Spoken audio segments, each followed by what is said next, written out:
Hi, welcome to the Truth Be Told with myself, Tbeyb, on KUAW Radio. That's knowledge, understanding, and wisdom. If you have a business or an event that you would like sponsor here on KUAW, make sure to send us an email at kuaw985@gmail.com. I'm sorry, I got my volume up here. Yes, we are available 24/7 on the World Wide Web. That's www.kuaw.org.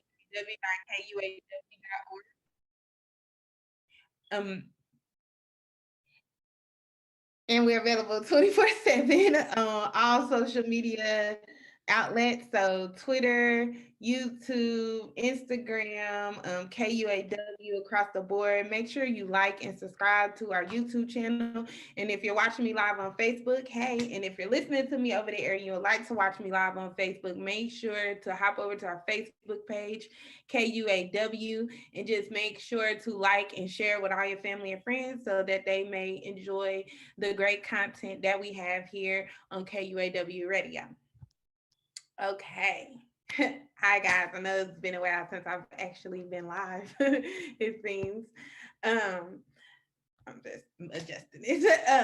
So one thing that I want to talk about that has been an ongoing thing, and I really have a lot of mixed feelings regarding it, but that is the Derek Charvis, I believe is how you say his last name, trial. That's the Minneapolis police officer that knelt on George Floyd's neck for 8 minutes and some change, and it resulted in death of George Floyd. We all know this probably happened like a year or two ago, maybe a year and a half, maybe, when it actually occurred. He is currently on trial right now. You can watch it. It's on CNN and everything. I haven't really been watching it just because of the energy that is acquired, like just going like reenacting these tragic events, these events that cause trauma in our lives and in our community and our nation, So I personally haven't been watching the entire trial, but I have been seeing snippets of testimonies and things like that. And I feel very hopeful that in this situation, justice will be rendered. And the reason that I feel very hopeful of that is because just seeing the testimonies, like from the police chief, other police officers, saying this was not part of the training. The police chief, he stated that it was totally out of line. He felt that it went against police policies. And they're saying all these things on the stand, and so I know a lot of people, they want to, it's crazy because we get into these situations, and I say we as in our people, we get into these situations and they like to make us the bad guy. Like they want to, like it's, and I don't know if it's necessarily like you deserve to die or the world is a better place without you type of mentality, or what, I really just don't know what it is, because these things have nothing to do with, no matter whether someone did drugs, whether they have previous records or anything like that, like that doesn't take into effect that someone took your life. You know what I'm saying? That his children are missing their father, their brothers, their family members are missing their family member. Like none of that matters, like what you did, because what we're on trial for, or what you're on trial for, is what your actions caused and what you did in that moment. So yes, I'm just, I'm very, very hopeful that the jury, finds it. But the fact that it's even going to trial, you know what I'm saying? And that's not good enough, because justice needs to be served. However, the fact that we are actually getting to see someone looking, I guess, in a sense that they're going to be held accountable for their actions, when in so many cases we don't see anything, all we hear is no indictment.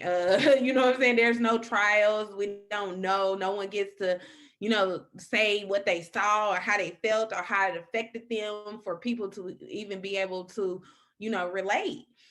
And what's crazy is that I really hope that we can get to the place, and I know I speak a lot, Asiatic, Europeans, and everything like this, because there is there's a difference in humans, you know what I'm saying, in individuals and everything like that, just like there's a difference amongst, other species of animals. Like, so, and I don't necessarily feel like speaking on those differences or educating ourselves on those differences somehow separate us or make us a racist, or, like however people want to claim it these days. I don't feel like that's done, but we do have to get into the point of where, as a nation of people, or just as people in general, we are seeing other people as just humans, you know what I'm saying? Like just another human being, and treating them accordingly, or treating them fairly, or treating them on the frequency of love,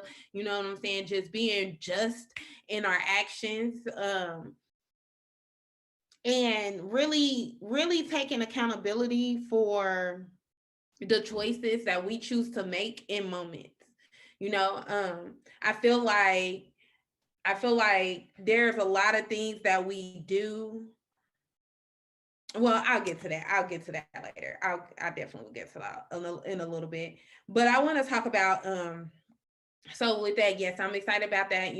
I keep you guys posted on what happens and everything with it surrounding it. So hopefully, like I said, we have a good outcome. Now, another thing that's been going on right now is Paul Pierce. So Paul Pierce, and this actually just happened yesterday. Paul Pierce was released from ESPN because over the weekend, Paul Pierce went live on his social media with a video, and he's smoking a joint or a blunt in the video, smoking marijuana in the video. He had some strippers, entertainers there. They were clothed, as like swimsuits, how, whatever, in the video. Now, the fact that he posted this video, see,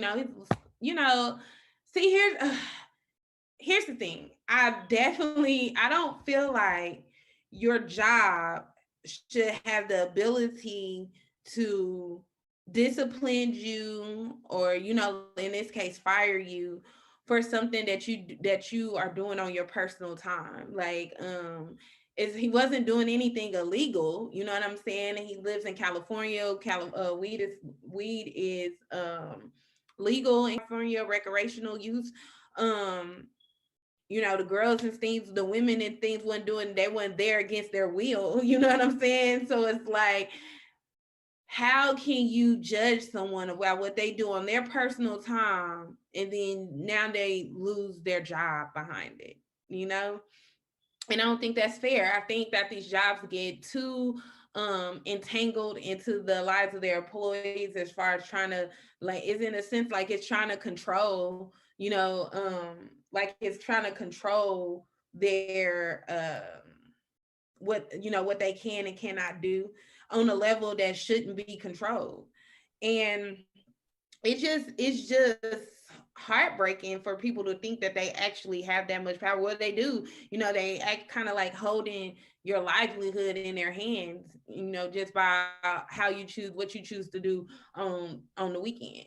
So I'm just sending out some positive vibes for Paul Pierce. He seems fine about it. You know what I'm saying? Like, he might have been tired of the job anyway, or something like that. Because, once people get tired of something, just like in relationships, I feel like I'm glowing. But just like in relationships, like, people get tired of things, they tend to start doing things kind of like acting out in a sense, but they trying to do things like, okay, I ain't gonna quit, but I'm gonna get fired. You know what I'm saying? Or I'm gonna do some things that I know they might fire me for. Just like in a relationship, start arguments for no reason, and you know what I'm saying, just in the hopes that they'll break up with you, or you know what I'm saying, something like that. So people tend to be comfortable of when to doing those things, to doing things like that as well. However, yeah, back to the thing at hand. And I feel like you guys probably heard me say in similar situations, just like when the thing that was going on with Kareem Hunt, like I didn't feel like in all football players, you know what I'm saying, like that their personal lives should be put on the chopping block as far as their jobs. I don't think that a job should have that type of ability over you. Granted, you don't want certain people, or you don't want certain things to become a representation of your company. So I guess I get protecting your brand.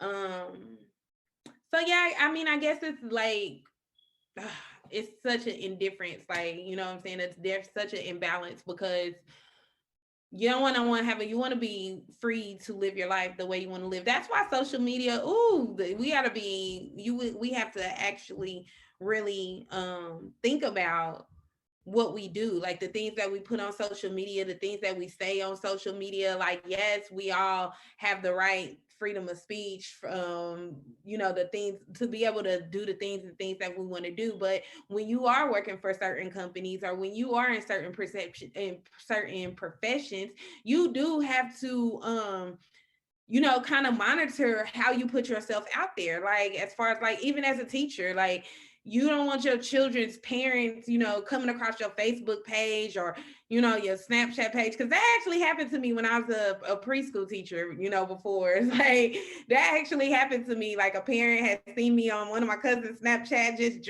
having a good old time. You know what I'm saying? And it's like, I see you. But social media, man, it's the time that we in, because everybody puts everything on social media these days.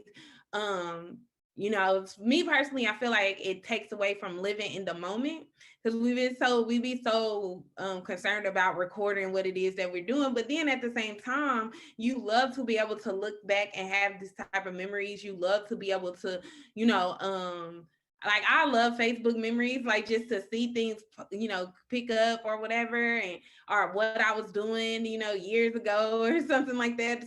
But see, sometimes people don't like to be reminded of their past, or things like that, or they don't want to see certain things. And so maybe not everyone, loves them, or maybe that's not why they do it. I'm not really sure. But I just do know that we just live in a very technical age right now. So it's like a lot of things are on social medias. And then you get intoxicated. You might not even realize what you're putting on social media if you're one of those type of people. Um, and so, yeah, it's just we have to make better choices and better decisions within ourselves within those moments. Not saying that he did anything wrong, because as long as you can accept the consequences of what it is, whatever it is that you're doing, like, then that's fine.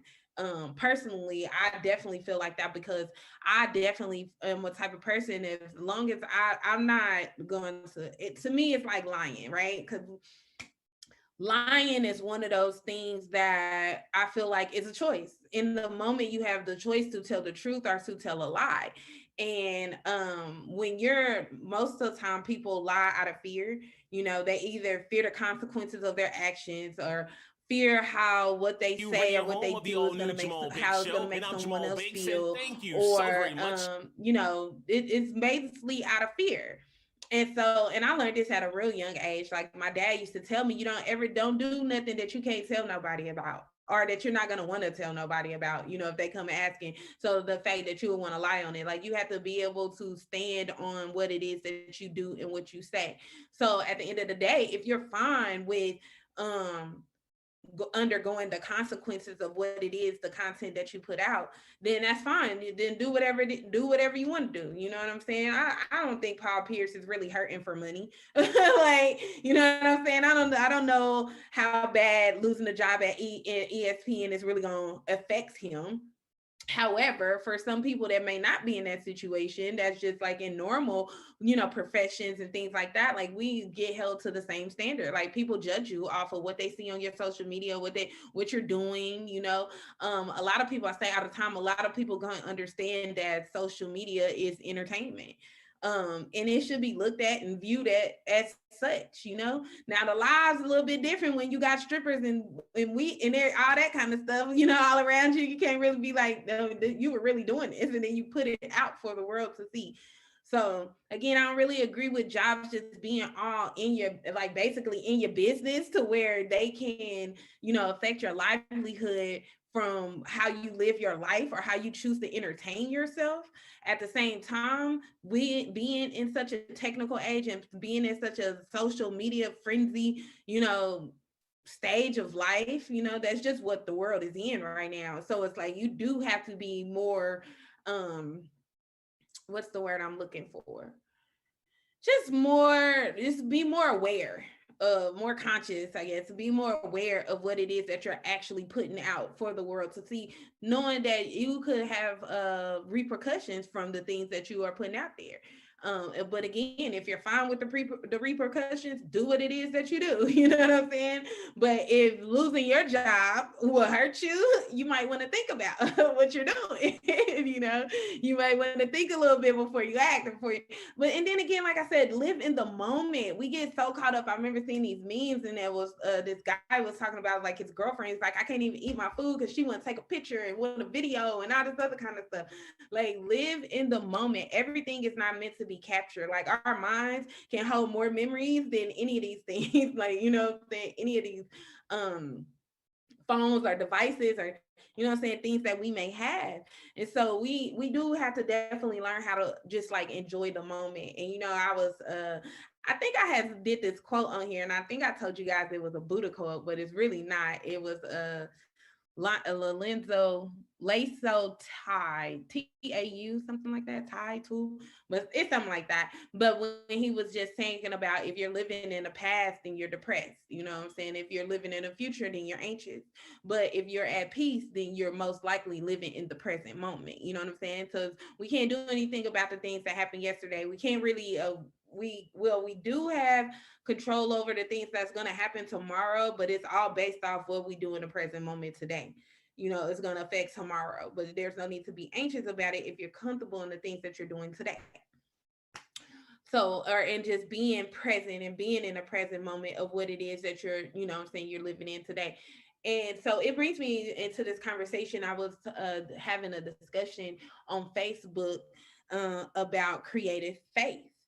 And you guys know I'm a Moorish American, so creative faith is one of the things that's real big in Islam.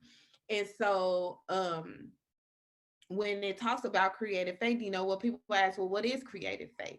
And that's kind of what we were discussing, because in the Quran it says, creative faith gave to spirit man a soul that he may function on a plane of soul. He gave to the soul a body of flesh that he may function on the plane of things may manifest, right? And so then you think about these things of so then you have to go deeper into how you use these things. Like, what is your soul? You know what I'm saying? Like, how and then of course we know what the body is, we know what the vehicle is, but how do these things differentiate? How are you using them to the best of your ability to be godlike, Christ-like, however you want to say it, to be divine, to be love made manifest, like to just basically be a good person, and be able to enjoy life, like enjoy the things that are on the plane of manifest, because a lot of people go through this life struggling. You get a lot of people that are depressed, you get a lot of people that contemplate suicide, you get a lot of people that just don't enjoy life. It's always seeming hard. There's always, if it ain't one thing, it's another. It's always some type of hurdle to jump over. You got to learn how to deal with so many different things: grief, hurt, heartbreak. Like, so much things go into living, like literally living, and people don't, and a lot of people don't enjoy that. I personally feel like the knowledge of this is knowledge, understanding, and wisdom, right? So, but the knowledge of creative faith, the knowledge of your ability to just knowing yourself, what your body is capable of, what your soul is capable of, like knowing that knowledge helps navigate the plane of manifest. See, the thing I look at it as, and I think I might have told you guys this a long time ago, but I'm gonna tell you again. it's like water. I look at like our body, our soul, our spirit, you know, like water. So, and the reason that I say that is because water, you know, you have three stages of water. You have the gas stage, which is vapor, you know, which is it's not contained in any space, and it feels whatever, you know, it feels space, like it's uncontainable. Then you have the solid form, which is, or no, then you have the water form, the liquid form. So then, you know, liquids are so um vapor condense turns into liquid, you know what I'm saying? And then you get the water stage. And while liquid basically it fills space, it flows freely, you know what I'm saying? But it's also contained by whatever, if you put it into a container, it is contained by whatever space it is filling in that moment, you know. And then you got ice, which is the solid form, the hard form, you know what I'm saying? And so, and it's gonna make sense to y'all in a minute, right? So now if you go back up, right? So, or okay, so let's just go from liquid to solid, so to ice. Now, the liquid, the water is still present in the ice form. You know what I'm saying? Like without it, there would be no ice. You know what I'm saying? So it's still present. However, you cannot see it. You cannot, you know what I'm saying? You know it's water because it's water, but it's the physical form of it. So it's still present. But if you go back to the liquid stage, so we still got this water, we still got the vapor. The vapor is still present in this liquid stage, but ice is no longer there. You know what I'm saying? It's no longer there. The physical hold of, you know what I'm saying, mode of ice is not there, right? Same thing on the vapor. On the vapor stage, it's condensed, so the water is still there, but the form is not seen. So the vapor is still contained in the water. It's still contained in the water is still contained in ice. You know what I'm saying? But as you go back up, it doesn't work the same way, right? Now, let me tell you why I say this is the same thing when it comes to us as humans. So you got the spirit, you got the soul, and then you got your body, which you got, you know what I'm saying, your physical form. That's your ice stage. You know what I'm saying? Your body, this is your ice stage. Your soul is your water stage. You know what I'm saying? Our soul is housed in our minds. Our soul is housed, is contained in this body. You know what I'm saying? Right now, it's contained in this body. And then you know, your spirit, which is oneness with God. You know what I'm saying? When you like transition, everything like that. I can't tell you what that stage feel like or look like, but I know it's there. I have faith that it's there. Okay. But yeah, so like that's just like my easiest way to explain it to people, or that I try to explain it to people, especially when we're talking about it. But everything has its own purpose, and it's the same thing when it comes to humans. So when it says creative faith gave us a body that we may function on a plane of things may manifest, right?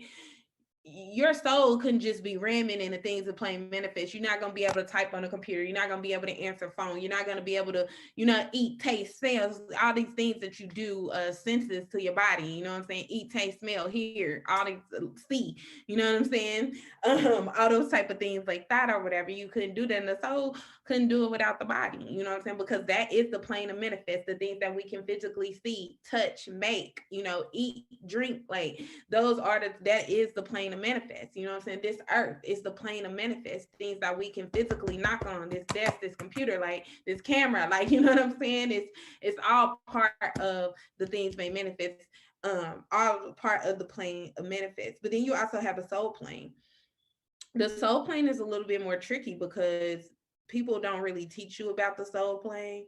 We're not really taught about the soul plane and how to really use the soul plane. Well, I mean, I'm saying we, but I'm really talking about y'all. No, I'm just saying, but I'm saying just most people in general, you know what I'm saying? Like, yeah, just most people in general, because when you certain different people have certain knowledge, you know, and then not, because knowledge is infinite. So all depends on the studying that you do. It all depends on what you feed your brain, like what you feed yourself. So you can't never really just go thinking that, we know everything or anything like that. Just always know that there's probably something out there that you don't know. Right? But however, so it says thinking, willing, understanding, reasoning. These call these not the soul, but these actions, right?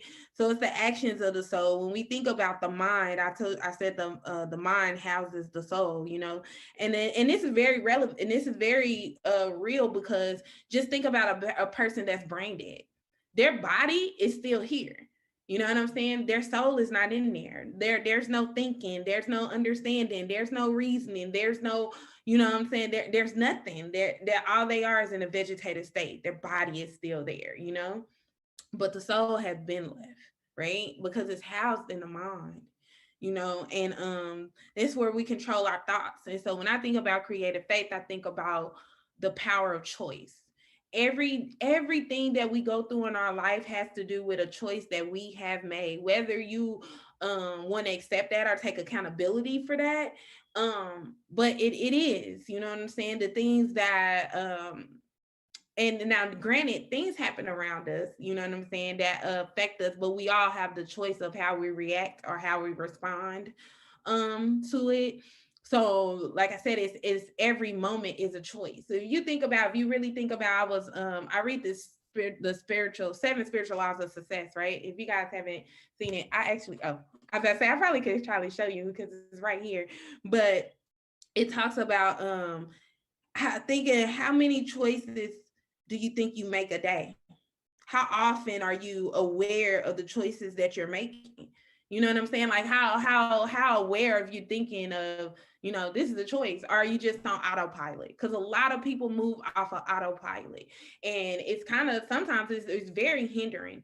When you just move off of autopilot and you're having no control of your life. You know what I'm saying? Like you're not having a control over anything that's going on. So to be just on autopilot I don't even know what to call it, but it's not somewhere you should want to be. Like I want to be fully aware of the choices that I'm making. So because if my life is not going the way that I want my life to go, I know that I have the ability. Creative faith gave me the ability to make this choice, to change my thoughts, to decide what am I going to think, decide what am I going to do. If I don't want high blood pressure, I can decide what am I going to eat today. How many times I'm going to eat today. If I want to lose weight, if I don't like the way my body looks, like all these type of things. Like we literally have choices, and the choices that we make literally affect all these type of things and affect our life in a sense of where it's going, and how it's going. Now, don't get me wrong, there's always going to be obstacles. I tell people all the time, if there's no obstacles, you dead. You know what I'm saying? Like point blank period. Because you have to be challenged. The moment that you decide that you want to change something about your life, the universe going to start throwing all the tests at you. If you decide that, I remember when, okay, I'm a woman, right? You know what I'm saying? I'm an Asiatic woman. I got locks now, but I used to get perms, right? And so on the day, I might not ever scratch my head. You know what I'm saying? But on the day I decide that that I'm going to perm my hair, for some reason, my head just itch. But I have a choice at that moment if I'm going to make it. That's because the universe know you about to get a perm. So it's going to say, are you going to scratch or are you not going to scratch? You know what I'm saying? So it's to say, I want to stop getting an attitude, or I want to stop getting upset. You know what I'm saying? I don't want to be that person anymore. You know what's going to happen? You're going to get people coming at you that are going to be doing things that would normally make you upset, that would normally give you an attitude, to just see what choice are you going to make in that time. Are you going to hold fast to your will, to your discipline, to what you said that it is that you want to do? Or are you going to fall on this hurdle? You know what I'm saying? Are you going to trip over this obstacle? Like, are you going to fall in the hole? Or are you going to jump over it? But they're still always going to be there because you can't control other people. You cannot control other people. And trust and believe, like I said, it's a test. Life is a test. And we think about schools and things like that. It's like they say when you're in school, you study, you learn a lesson, you know what I'm saying? You study, then you take the test. In life, you take the test, and then based on how you do, you gonna learn and then have to retake it and study and all this other kind of stuff or whatever, depending on all the type of different tests that can come at you. I gotta take a break. I'm over my break time. I'm just running my mouth. So I have to take a break real fast, but I ask that you guys just bear with me. Let us get our sponsorships out the way. And yeah, I'll be right back in about 90 seconds. Take this time to like, share, make a comment or two in the video, share it to your parents and friends so they'll come in and tap in for the second half. I'll be right back.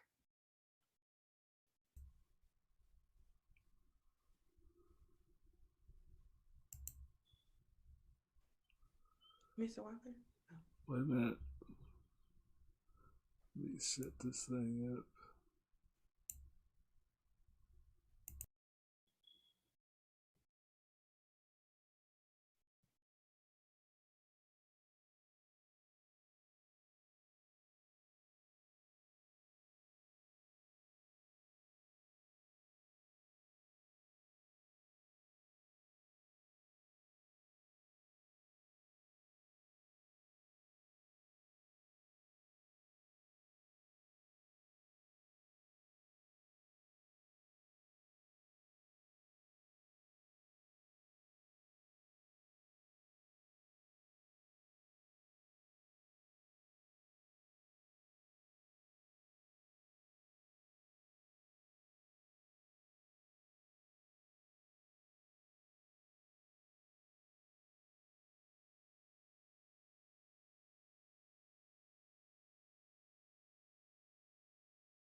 Yep.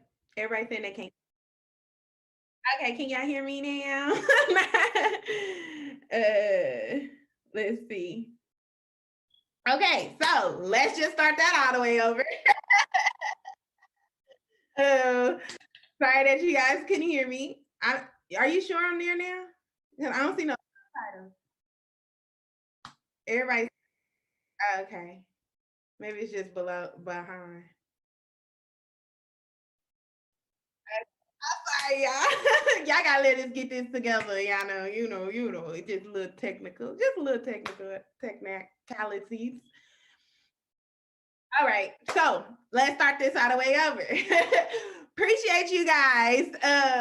Okay, appreciate you guys bearing with me for a while. We took our break again, letting our sponsorships get out the way, letting us pay the bills. Again, if you have an event or a business that you would like to sponsor here on KUAW, make sure to send us an email at kuaw985 at gmail.com. Again, this is The Truth Be Told. We're live every Tuesday at 6 p.m. So yes, again, appreciate you guys for joining me. So a good conversation the first half of the show. I definitely appreciate everyone tapping in and watching and everything with me. Again, just wanted to touch on those topics a little bit.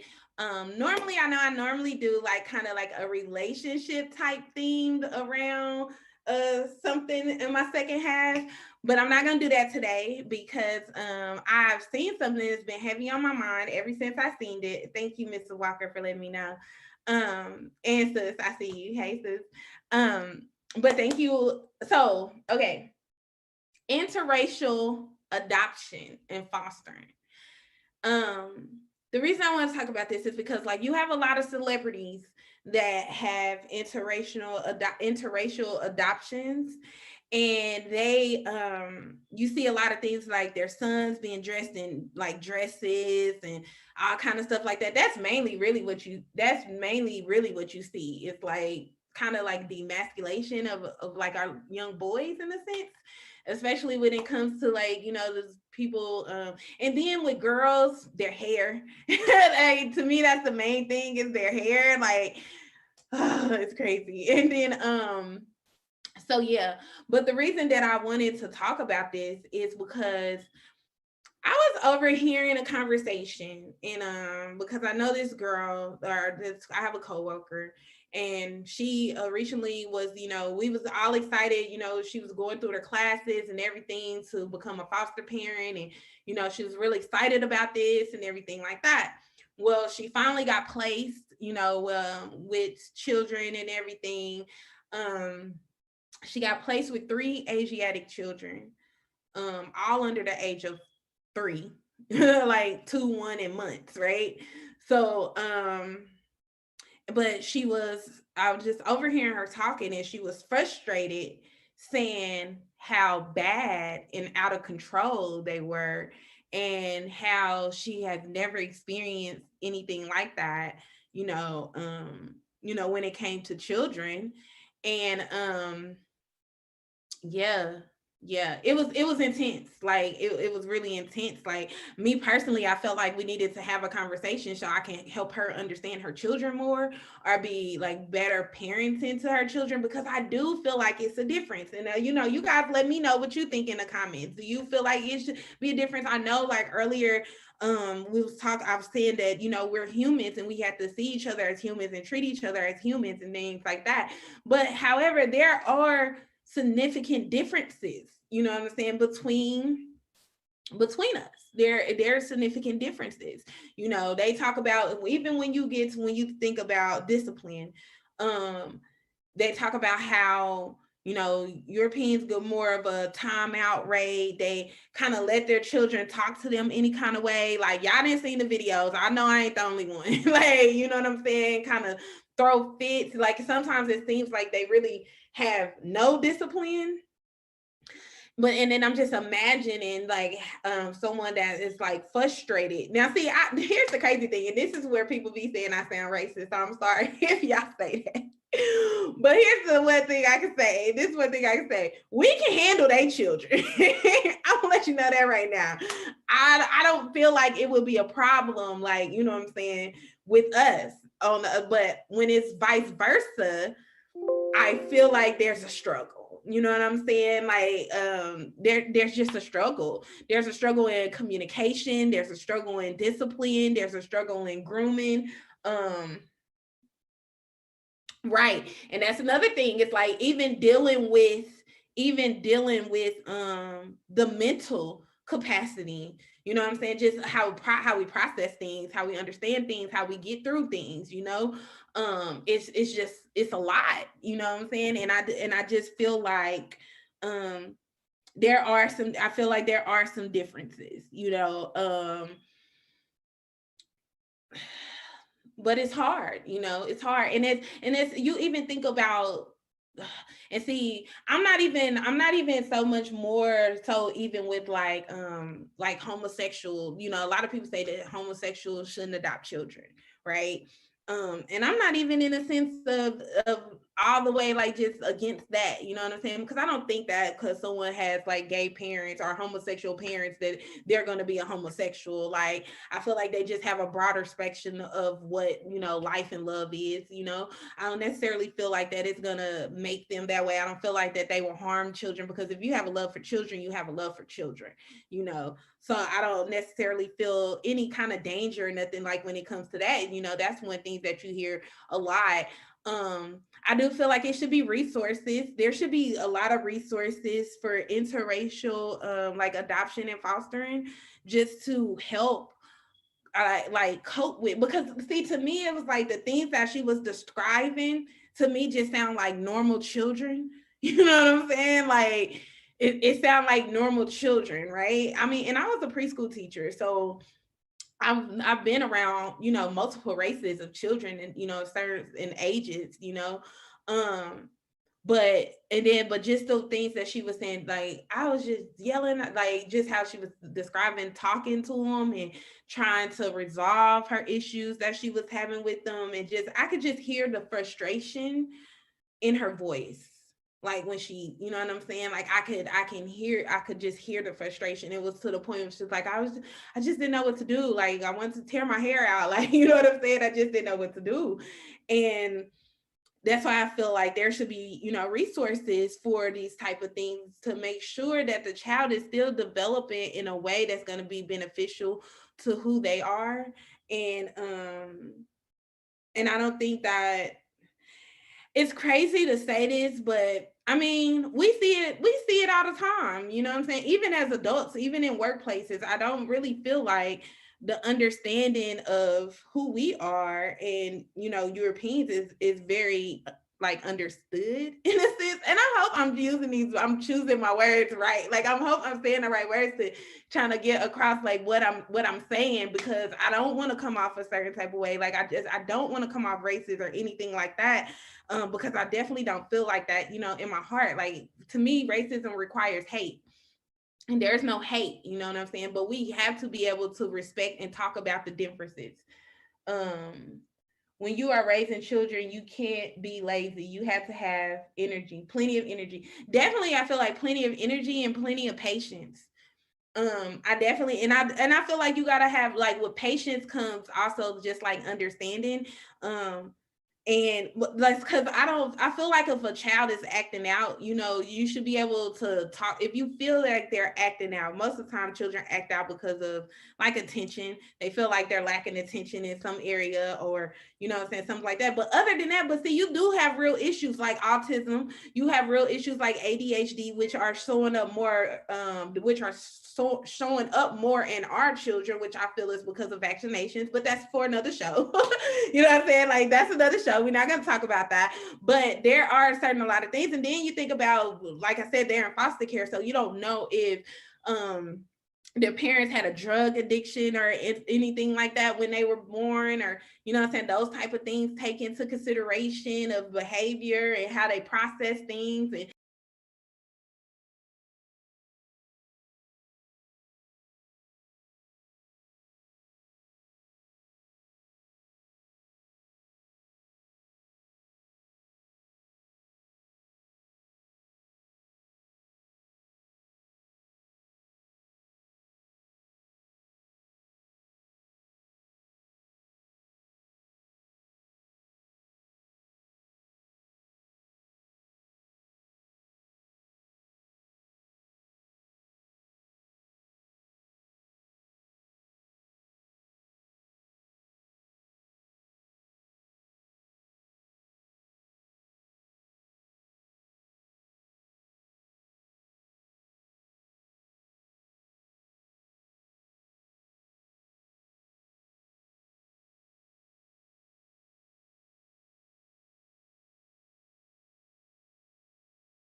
Okay, so yep.